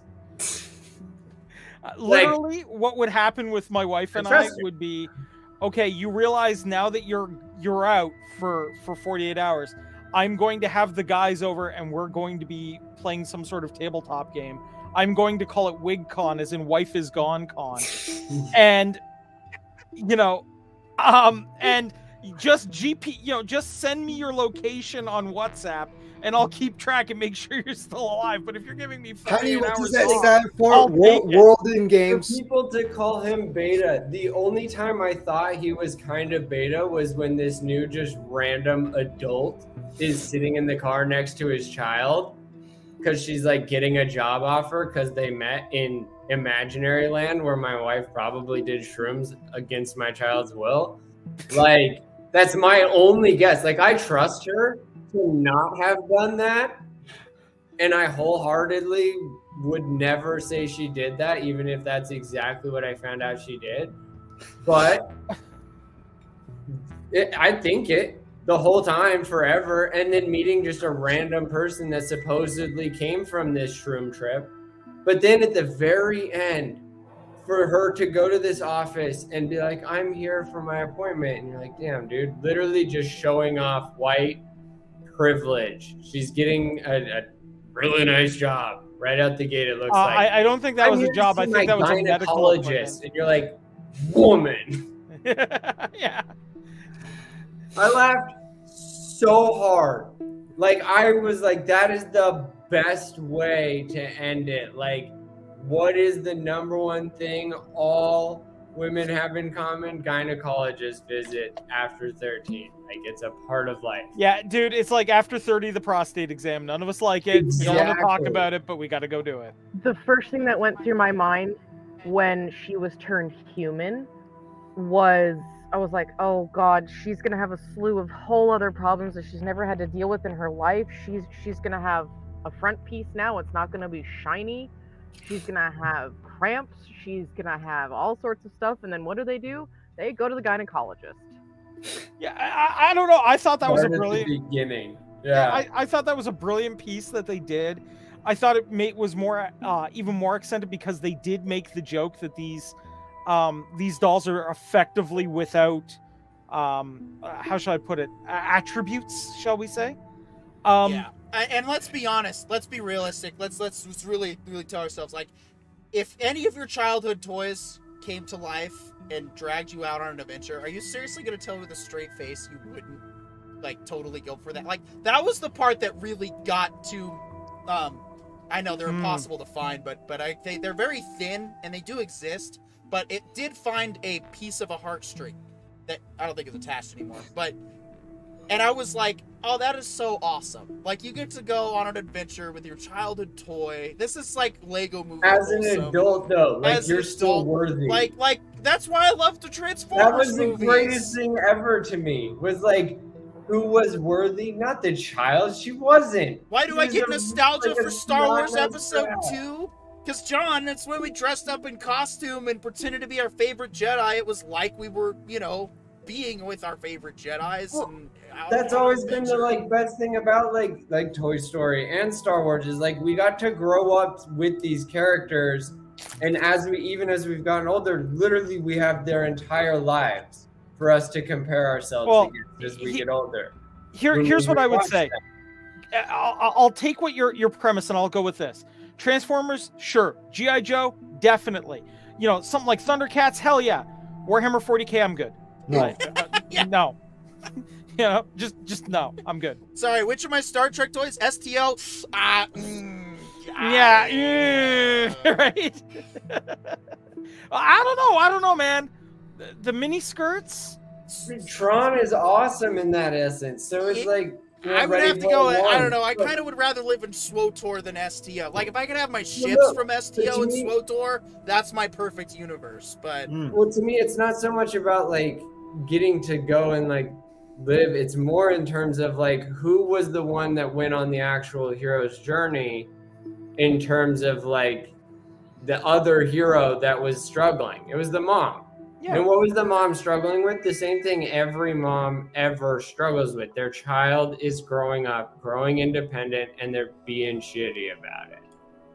And what is she struggling? It's like she's like, I don't want to be a hypocrite. So which paradox do I enforce? Right. And that was her like honest struggle. And I was like to me, I legitimately was like, same, but slightly different, but mostly same. It's like my I got general feelings when I examine like what society tells me to do and how to feel. I'm like, none of you agree.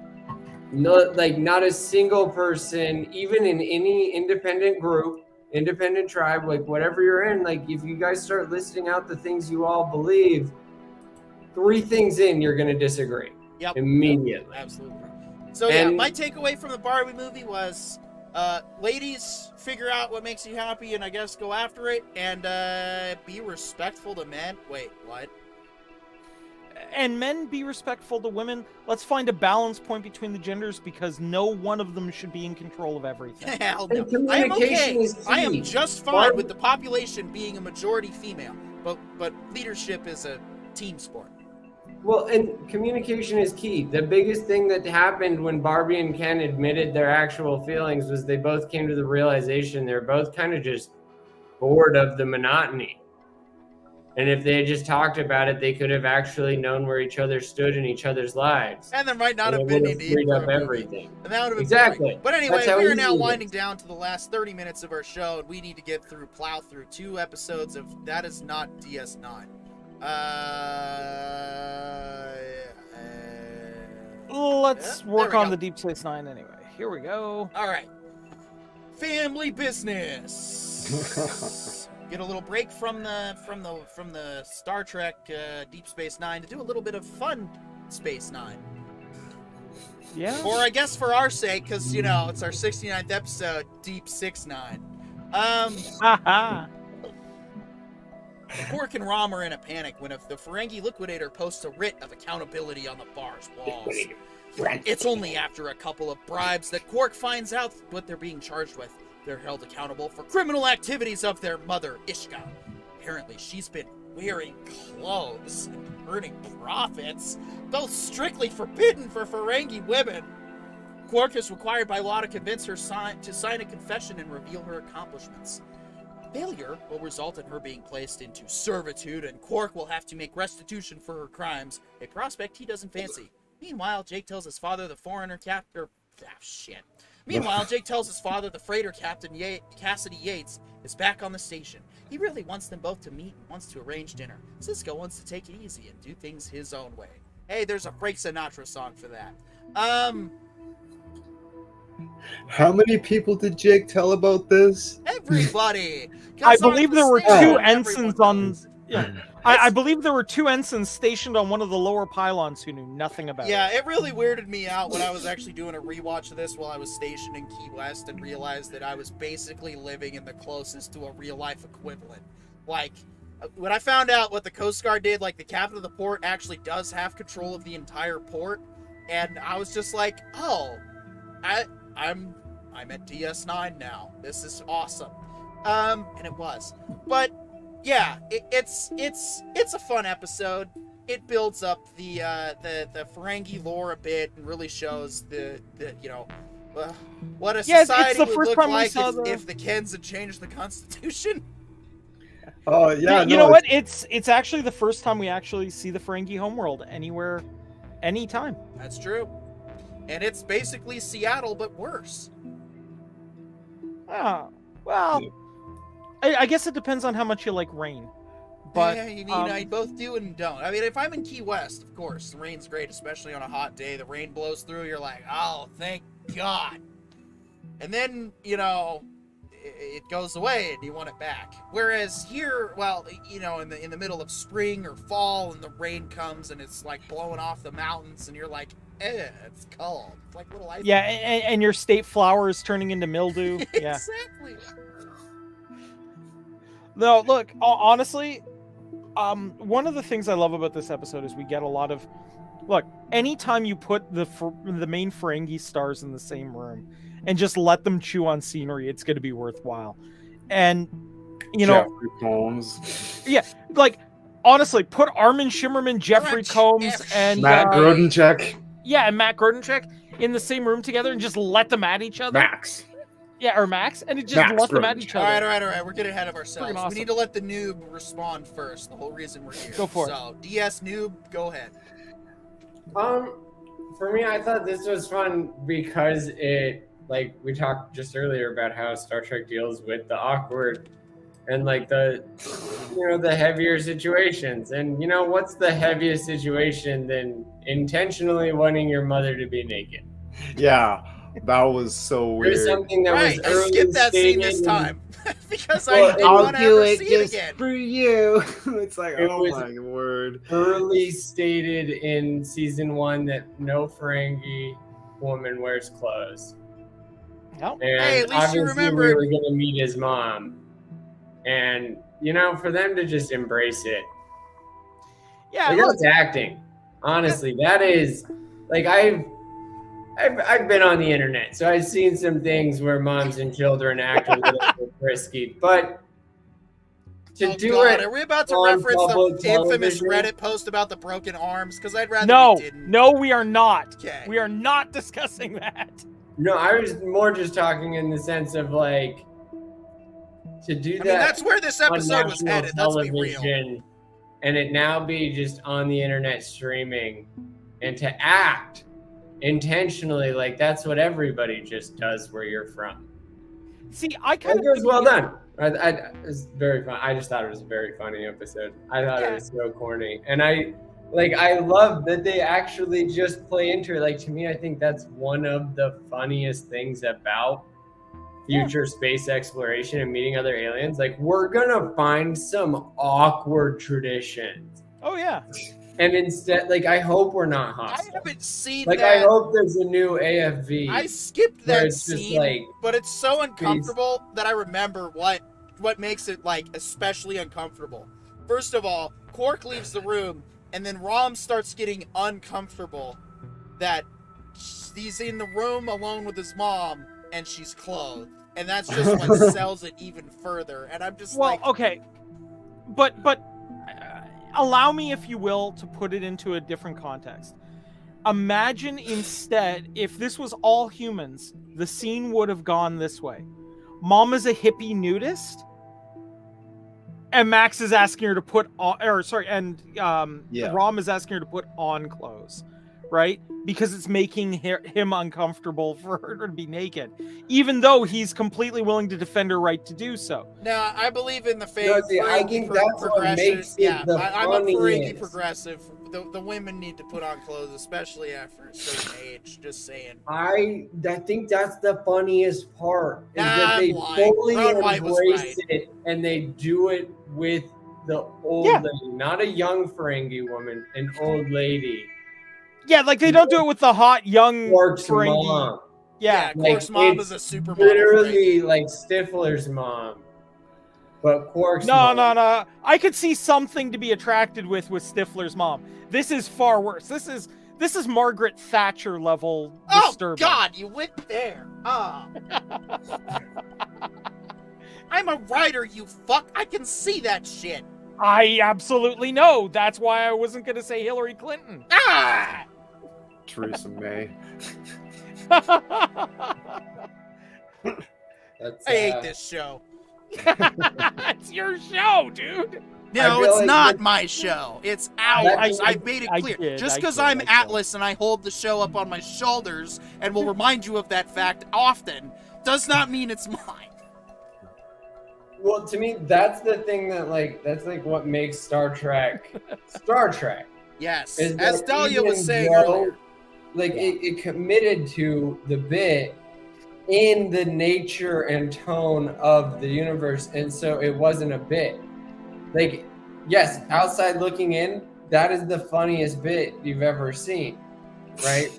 But They play it But there was so seriousness there. Yeah. straight. and it was all politicized, and it all made sense according to the lore given to us Yeah. so far. So, like, Yeah. nothing was out of canon. It's still hilarious. And they just owned it rather than shying away from it. Like, I think that's the thing that people used to call risky business in Hollywood. And that's not that risky. That's just owning what you said is reality. Yeah. And that's what makes you a better writer, is committing to it, committing to your work. And then if you commit to it, like, awesome. And if you don't commit to it, just don't write it ever. Yeah. Like, that's all it takes. Absolutely. Look, this is, and let's be honest, this episode in abstract deals with society taboos and mores, and whether it's okay to stick with those, regardless of whether it's legal or not. It's whether it's ethical or not. Yep. And that's fantastic that they covered it. Another great Star Trek episode overall. It just has scenes that I don't feel I need to watch anymore. Moving on now to Shakar. Cisco gets an urgent message from Bajor and delivers some bad news to Kira. Kalo Mepram, First Minister of the Provisional Government, has died from a heart attack. Kira is very upset to hear spiritual leader Kai Wynn has already been appointed as successor. Who the frick left that in the Constitution? Idiots. Kira is concerned about the future of Bajor. Gee, I wonder why. And she can't shake the feeling that giving Wynn control of the government is a mistake. Yeah, so in the American Constitution, we actually have a whole amendment that prevents this from ever happening. Suddenly, Wynn visits the station to see Kira. She has a favor to ask. Shakar, the leader of Kira's resistance cell during the Cardassian occupation and now a farmer, refuses to return some government-loaned soil reclamators. They are used to detoxify soil poisoned by the Cardassians. Assholes. Wynn wants to use them in the Rakata province, once Bajor's most productive farmland. She thinks this will once again make export possible, increasing Bajor's chances of being accepted into the Federation. Kira agrees to talk to Shakar. This is another great thought-provoking episode that really dives into... well, it gives context to Kira's backstory, too. Right, and it really it's a story that's relatable to anybody of any ideology. You know, an oppressed people overthrow their oppressors and now are being oppressed by their own people. What the hell do you do? You know, and this also explores so many other levels, like why this thing has the First Amendment written the way that it is, and other great stuff, like, you know, why spiritual leaders need to just stick to spiritualism and why government needs to be run by blue-collar workers. Yeah.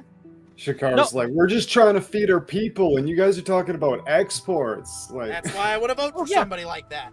Oh, and look, there's a great, one of my favorite lines of all of Deep Space Nine is in this episode. I didn't fight the Cardassians for like 30 years just so I could start fighting my own people. That's your favorite?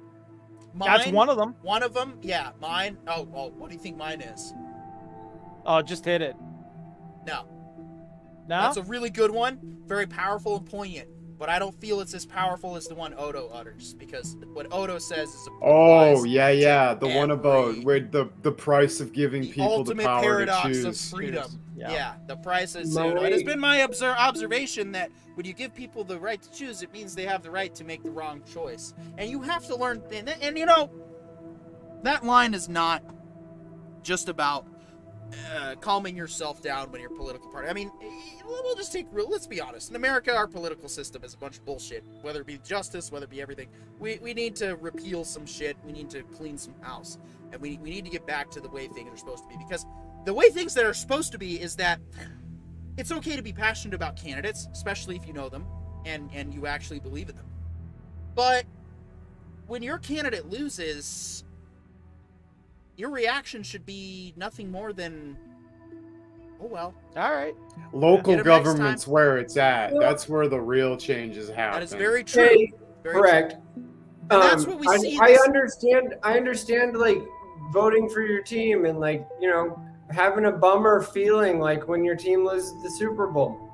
But that's all it should be, is like losing the Super Bowl. Exactly. Like, you can say bummer dude and you can be pissed and you can say I thought it was rigged, those refs sucked.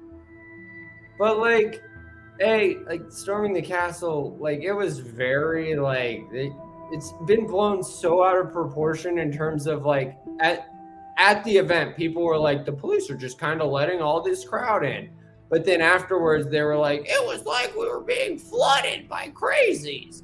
And it's like, I'm pretty sure it was in the middle there, like, just a lot of loud and that's people. just it. That there's And a whole then on bunch top of of that, like, like if your I wonder people are literally flooding you, like, are you I wonder how not different bringing- this episode of DS9 would have gone down if it was written today, and Kai Wynn had used like media influence to try to make Shakar look like a terrorist, and this do exactly episode, what John was implying. This episode would have never been written today because you could not write Kira the way you wrote Kira then.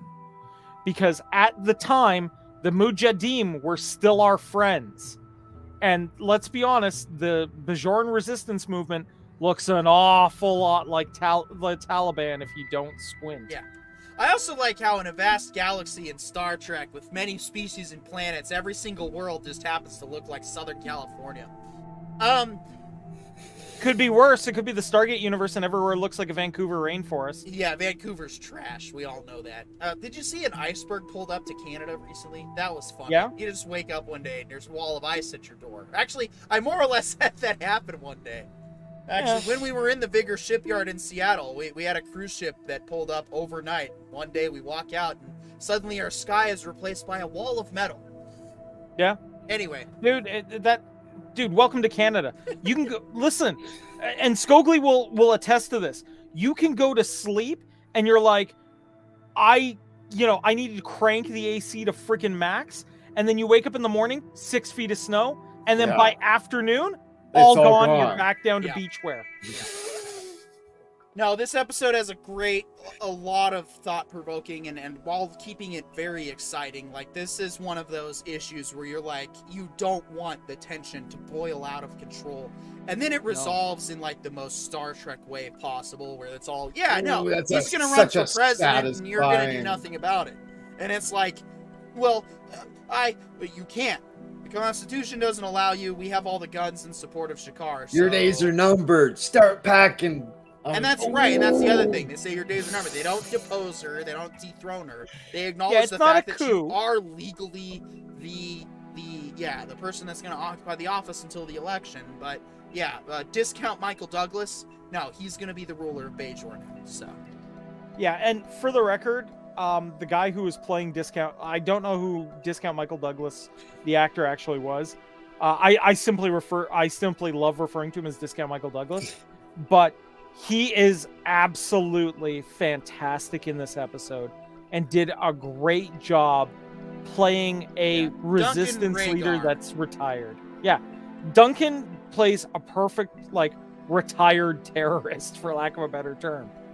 He's got it perfect. He's an excellent Michael Douglas stunt double gone actor. It's amazing, you know. Hannah didn't see it, but apparently only Corione and I obviously do. How do you not see Michael Douglas? Think that? Oh my gosh, Michael Douglas is in Star. Oh no, too good to be true.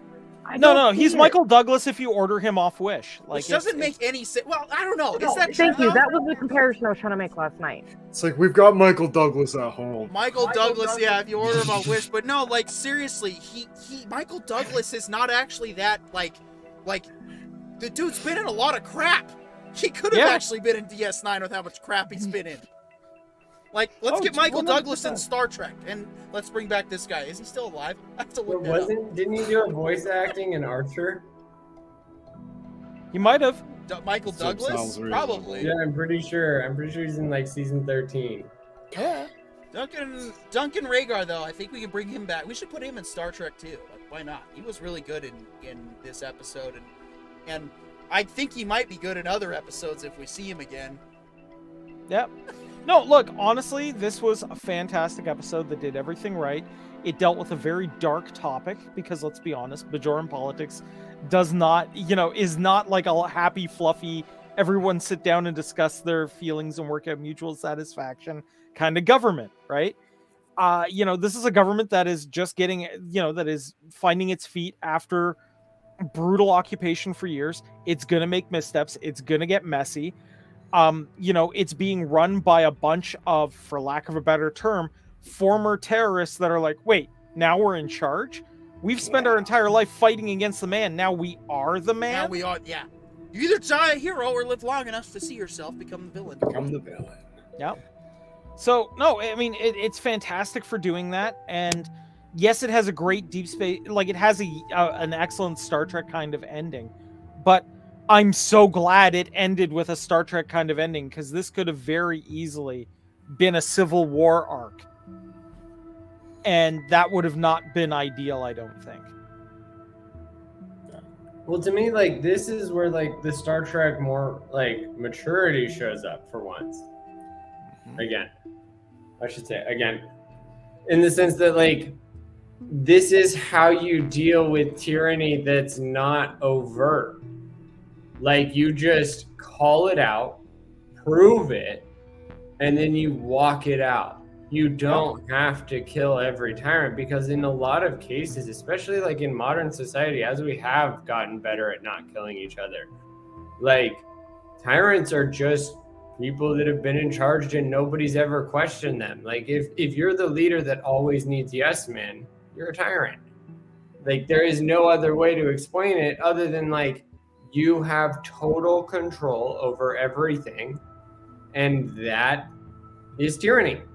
Yeah. Like, that's why I always like tout to decentralized leadership. Like, when it comes to running such a big ship, when it comes to running an empire, decentralized leadership is the only answer. I mean, I don't know. I'm personally a big fan of getting putting people as quote unquote czar as needed, but never for a long period term. And that's decentralized leadership. That's where you literally, you go, I'm gonna take care of the face. Like America's supposed to be like, the president is our face guy. Is the one that goes out and does all representing of America. And that's why it's weird that we keep having like the oldest people ever. Like, I feel like it should be The Rock, Jason Momoa. Like, let's get the best and brightest, mostly shiniest out there and in charge, so that we look good to the world. Whereas like everybody else that's, you know, much more enjoying like accounting and civil obedience and, you know, civil infrastructure, like, let's get those people running our local governments and taking centralized leadership over a very few. So that way, like, yeah, if you find a good one and they're great for 10 years, woo, you can have that governor for 10 years in a row. It's up to you. It's your local state. It's your community. But if you're like, this guy sucks, we want him out tomorrow, it only takes 2/3 of your community, not 2/3 of the nation, to change the world. Like, that's the way it should be. It should be so easy to change out bad politicians in your community, so that by the time they make it to the big leagues, it's all LeBron James politicians for every state. And they're doing the best for the nation as a whole, because they're all doing the best for their state as a whole.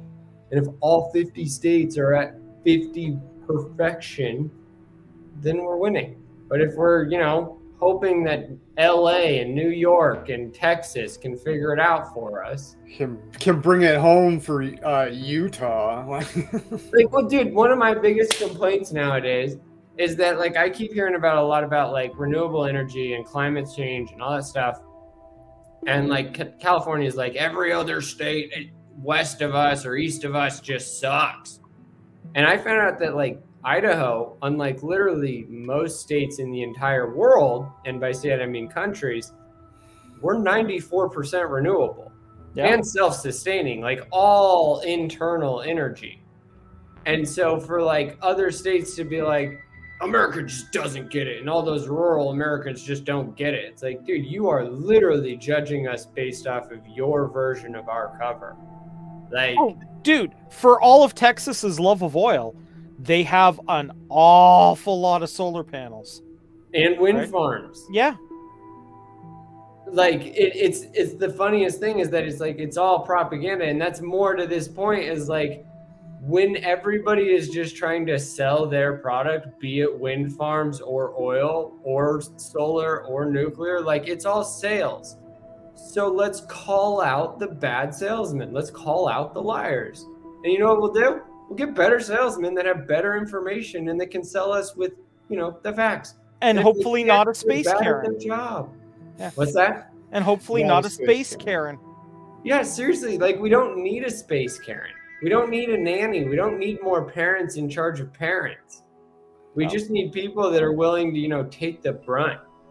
Local government's where it's at.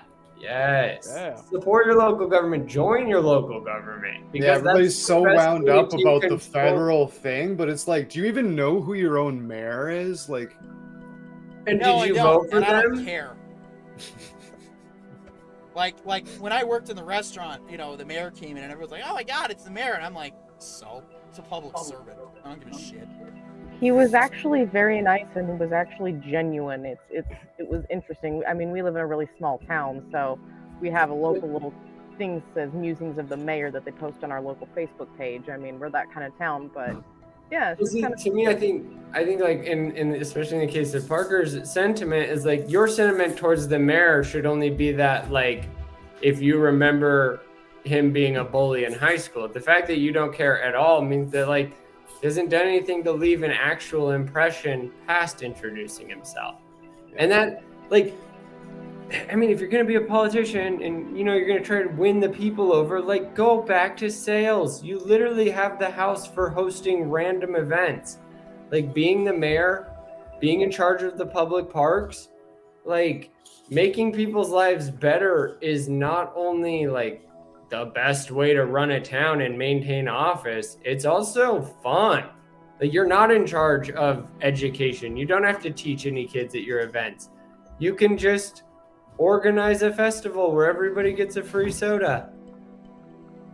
That's cool. Like, that's, to me, like, that's the power of local government that everybody ignores.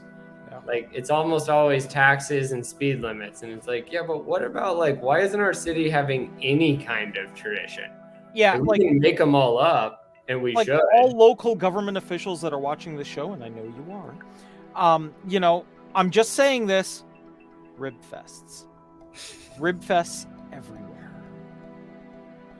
There's a city in Reno, Nevada, called Reno, and they actually have a rib cook-off every Memorial Day weekend. Yeah, there you go. And yeah, it's actually next to, like, my favorite hotel to stay in Reno, the Nugget. So,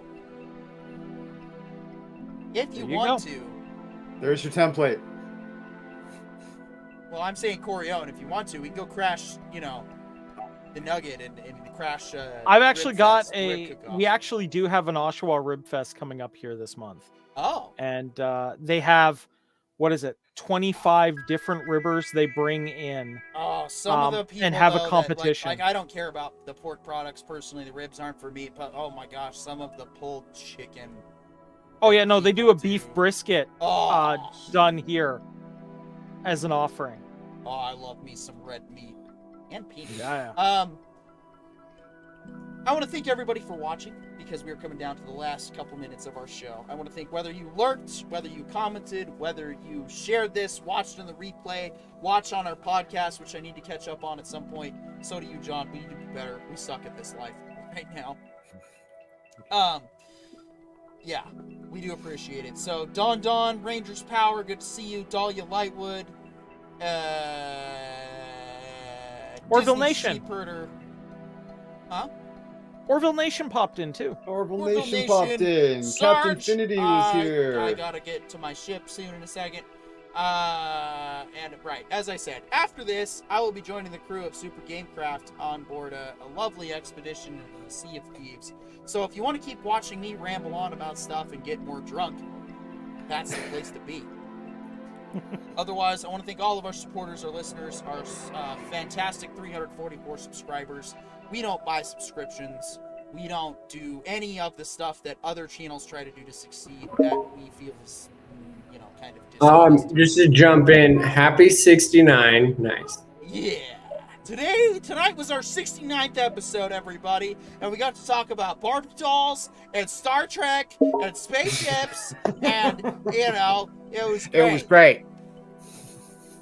Anyway, I'm now getting spammed with invites, so I gotta go do that. And of course, we'll actually be firing up a simul stream from this channel, watching my played perspective. So please watch here and watch at twitch.tv/supergamecraft. We would appreciate it if you guys support our sister channels. And we do appreciate every on all support that you not necessarily just give to us, but all the other independent content creators that are out there. We appreciate that as well. And yeah, any last final words, real quick, before we jet on out of here? Anybody? Yeah, I still think Barbie was That's really too bad. fun. I'm Peter with Red Rose. We'll see you next week.